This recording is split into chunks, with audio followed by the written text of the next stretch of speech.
Hello, Pokemon fans! Professor K here for the Pokemon Evolutionaries, giving you guys a recap on the 2014 Pokemon World Championships in Washington, D.C. I did attend that event, and it was spectacular. But before I begin, I wanted to let you guys know that the Pokemon Evolutionaries now have a Twitter account. You can reach me at RealProfessorK. That's TrueProfessorK on Twitter. And of course, be sure to check out our Facebook as well. That's facebook.com/thepokemon-evolutionaries. And also at Kick as well, at RealProfessorK. So, with that being said, let me go ahead and jump right in and tell you guys about the trip. It was very, very fun. I went with 5 other people. There were 6 people in my car, and I drive a compact car. I'm not going to say what kind of car, just it's a compact car, and it's a stick shift. I was the only person that could drive, and there were 4 people in the back seat with, having to lay one person laying across the other's lap, or vice versa, whatever. It was just really, really stuffed. So you can imagine that it was a fun trip coming from basically the northern Tampa Bay area all the way to Washington, D.C. To put it in perspective, we left my house at 10 o'clock, and we got there, I think, at 2 p.m. the next day. So you can imagine how that went. It was a lot of fun. So yeah, we got there and checked into the hotel and just kind of hung out the first day because obviously we were all completely exhausted from the long car trip.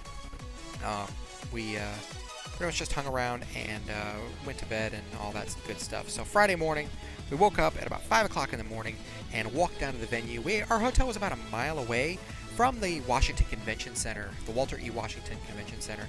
And when we got there at like 7:30, the line was insane. There were so many people outside lined up waiting to get in. It was incredible to see the response. This year's Worlds was so packed. I think way more than we have ever seen in the past, which tells me the game is heading back to the way that it used to be, and that is spectacular for the community. So yeah, like I said, we got there, and I went ahead and registered. Obviously, as you guys all know, I did enter the LCQ for this year. I was going to take it seriously. I had planned to use Pyro Charizard. I changed my mind. I decided to use Empoleon Miltank, and then I changed my mind again and decided, you know what, I couldn't take N with me, so I decided to just go ahead and use his Zoroark deck just for fun. I knew I wasn't going to go anywhere with it. Besides that, I only really joined the competitive season like in January. I didn't play the first half of the season really, and I decided to get competitive, and then it kind of just phased out, considering that I missed out on the opportunity to collect championship points anyway. So I took it just as a fun little thing to do, and it's a good thing I did because it didn't turn out so well, honestly. Round 1, I was knocked out by Empoleon Miltank, but a different kind of Empoleon Miltank. He was running Enhanced Hammers with a Drifblim for Shadow Steel, and also Dust Noir to move the energy or move my damage around. And there was a discrepancy first turn before the game even started. He rolled the coin, or flipped the coin. I said heads. It landed on heads, and he swore up and down that I said tails. So he was starting to get really angry. I wasn't going to fight him on it anymore. I didn't want to call attention to it myself. I was there for fun. I didn't want to turn it into a he said, she said argument. I let it go, and I probably shouldn't have. He took game 1. I took 3 prizes to his 6, and game 2 went the same way. Game 2 was a lot closer though. He actually decked himself out of cards and was able to knock out my Darkrai that turn for the win. Unfortunately for me, even though my Darkrai is resistant to Drifblim, I got Enhanced Hammered 6 times in 2 games. And Double Colorless Energy is so crucial to running the Zoroark deck effectively, and I just couldn't do anything.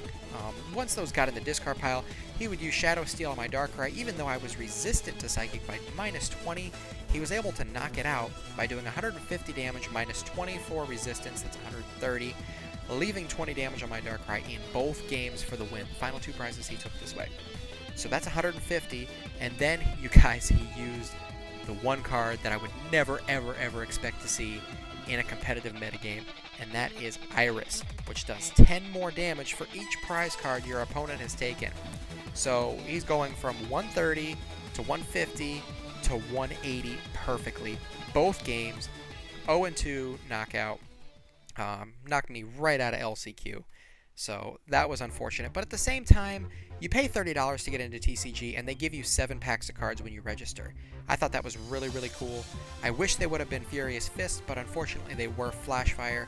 You could not buy a single pack of Furious Fist anywhere in that venue, which was disappointing to me, but at the same time, I knew that they were going to be running pre-release events for Furious Fist, even though pre-release had already been released, so it was like a post-pre-release. But to steer attention to those pre-releases, they didn't sell packs of Furious Fist, which at the same time I'm okay with. I'm currently, at the time of this video, I'm only missing 2 cards from the set. No, I'm sorry, I'm only missing 1 card from the set. I picked up another one today, so I'm not going to have any complaints about that. I pulled a Toxicroak EX, and I stuck it in my trade binder, and that was just about it for that. So, yeah, so the venue inside was absolutely beautiful. I did post a video earlier in the week, or I should say the end of last week, of the venue itself. I was about the 10th person inside when they opened up the doors, and the way they had it set up was absolutely gorgeous. The lighting and the designs and the placement of different things, the main stage was breathtaking. The 3 TV screens that they had so that everyone could see, the stage was set up beautifully. I love how they used the metro system of Washington, D.C. as the background for the logo for the 2014 Worlds. They do pick something from the area in general, like Hawaii obviously was tropical themed and things like that. But it was just incredible. They had obviously the giant Pikachus inside and outside the actual venue room themselves. It was a little bit cramped, but that's only because Worlds turnout this year was probably, in my opinion, record-breaking. There were thousands of people there. Not to mention VGC and LCQ and TCG LCQ were completely filled to capacity. We're talking over 1,000 Pokemon competitors between the 2 different sides of the game. So, I mean, just completely packed. But it was a lot of fun. It went very smoothly. I saw very little issues. The last day there was a little problem with some stealing, but that's just, one of those things. You can't really do anything about that. So once I was knocked out of LCQ, obviously there are side events for video game and TCG Online, both pre-constructed decks and standard format for fun, and you could also pay to get a little bit better prize support. A bunch of the people in my group entered those. I did too. I didn't win anything myself. I only participated in a couple. I was more focused on getting footage and talking to people, which I have to say, after going to this now, I really see just how strong the community of Pokemon really is. Everyone you talk to is so friendly, so nice, so helpful, and we all share a common interest. It's not like some other games where you see fighting and stealing and cheating. It doesn't happen in the Pokemon community, I've noticed. Not nearly as much. And just the people that I met, it was completely just incredible. I got to meet, man, where do I even begin? I had MikeZardFan234 meet me up there. I had Austin Unger, who also has a Poketubing channel as well. One of my viewers come up and meet me up there. We hung out for a while. And while I was with MikeZardFan234, I got introduced to Stealthless, who is obviously a pretty big Poketuber himself with about 9,000 subscribers, which then led us to meet Glitch City, which she is known for being a Poketuber as well, obviously, and creates amazing Pokemon remixes. I mean, just incredible. Love her work. Also, I got to meet Super Duper Tutorials, who is a huge Poketuber in the community. I mean, it was just amazing to meet all these people and hang out with them. I mean, we hung out with them for probably an hour, and it was really, really neat. Did get to meet a few others as well, some of the bigger names in YouTube. So that was really cool. After we did that, then obviously did some more side events.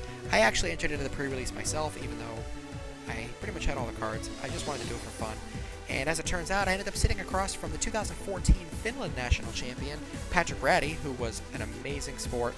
Very, very cool, laid-back guy. As a matter of fact, he told me that even though he was in Worlds, he participated with with the funniest deck ever. I mean, I've never even heard of anything like this happen. He told me that he played Haymaker, which is Scyther and Electabuzz from so long ago, obviously illegal in the format, and just trying to have a good time and have fun, which I think is so commendable and so incredible. he got to play until a judge happened to see it, and the judge made him sign the loss on the sheet and move, which, I mean, if they're both agreeing to have fun with it, I don't see why it's an issue, but at the same time, obviously, that is the correct move on the judge's behalf. But I just think it's so funny that he decided to play Haymaker. And I did get a video with him as well, which was posted on his pre-release deck, which was hilarious as well, considering that all it consisted of was the Lucario EX, the Hitmonlee, a couple of Karina, and all fighting energy, which he ended up going 3-1 from what he told me later on. And I knew it would go really well. I mean, how can you do it? How can you beat that? You're going to get one of the two. You can Karina for the other, and it's just overpowered in pre-release. But we had a great time. Had a lot of laughs. It was just a lot of fun. And then, of course, you know, seeing all the different matches in VGC and TCG moving on into the Worlds competition themselves. There was so much competition. So many powerful decks were being used.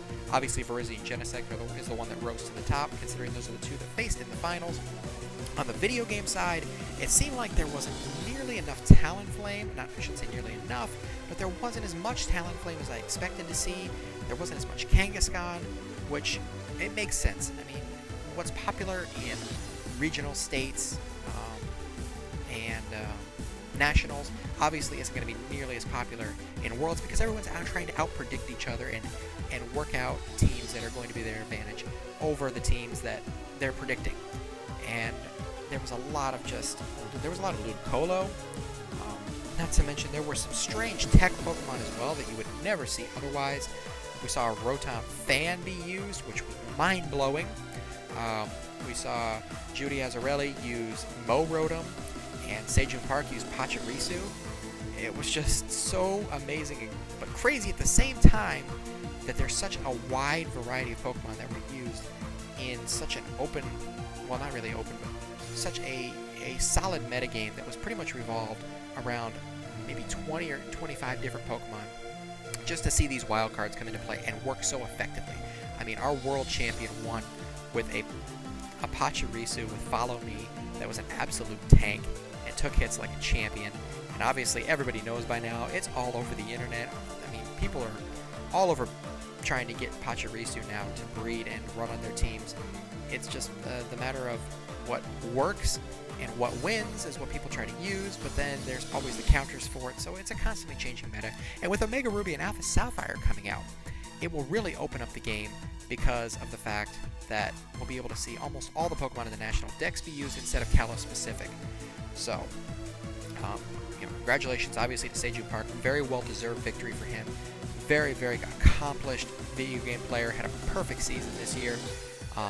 Just great for him and very much well-deserved. Jody Azarelli obviously rose to the top. Had a better team overall, but just didn't quite cut it in the finals. I think he kind of beat himself in his own head by just over-predicting, and obviously Sejun Park took the route that worked for him, and that's the way it goes sometimes. But it was a very, very fun match to watch, and same thing on the TCG side as well. Andrew Estrada versus Igor Costa.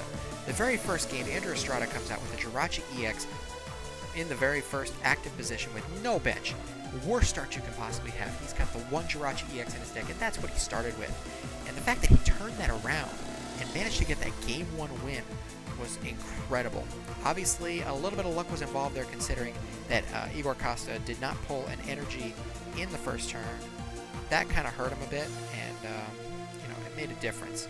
It made a huge difference, as a matter of fact. So that cost Igor the first game. He was able to turn it around on him.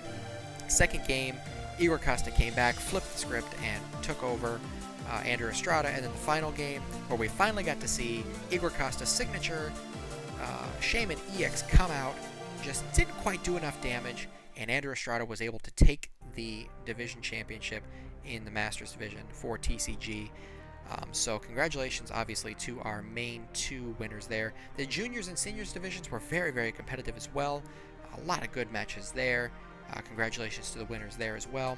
Unfortunately, I did miss those matches. I just caught glimpses of them here and there while I was doing other things, but I stayed for the two main events, and it just was quite incredible to watch.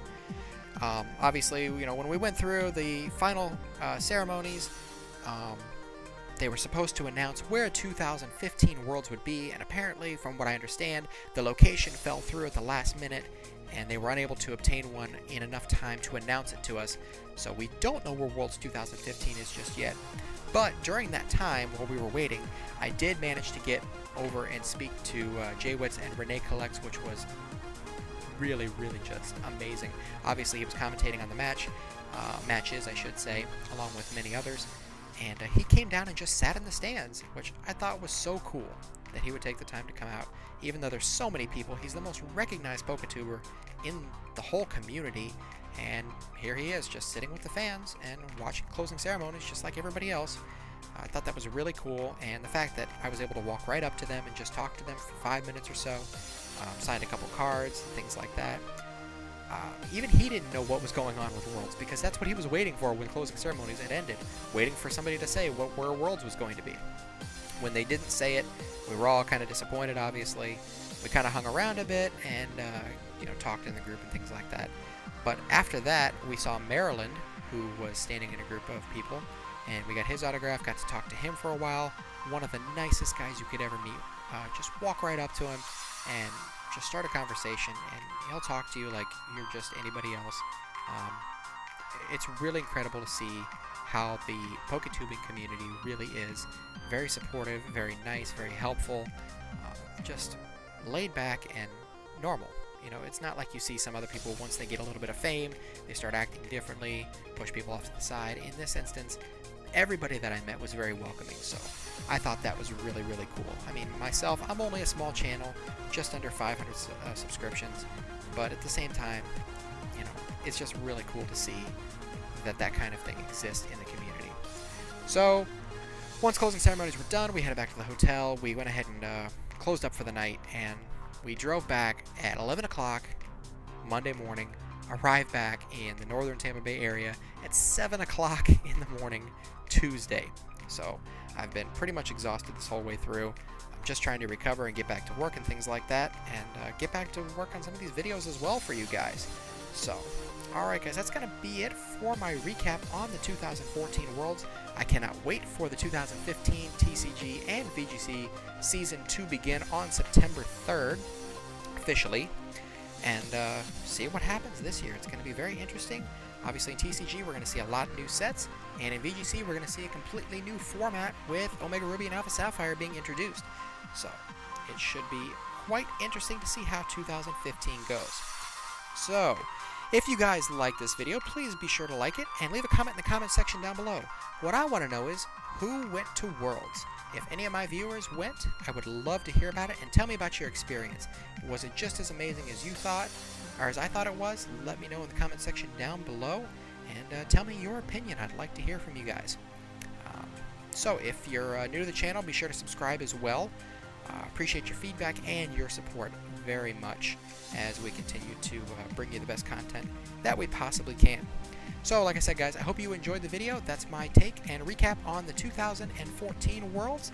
For the Pokemon Evolutionaries, I am Professor K, and we will see you all next time. Yeah.